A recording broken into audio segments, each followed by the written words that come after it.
হজমের সমস্যা কেন? খাবার ঠিক হলেও শরীর খুশি থাকে না।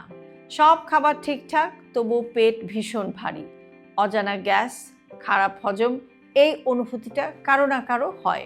হজম ঠিকমতো না হলে শরীরের এনার্জি কমে যায়। আমরা অনেক সময় শুধু খাবারের নাম নিয়ে চিন্তা করি, কি খাওয়া উচিত, কি খাওয়া যাবে না, কিন্তু হজমের জন্য সবচেয়ে গুরুত্বপূর্ণ বিষয়টি হলো আমরা কিভাবে খাচ্ছি এবং কখন খাচ্ছি।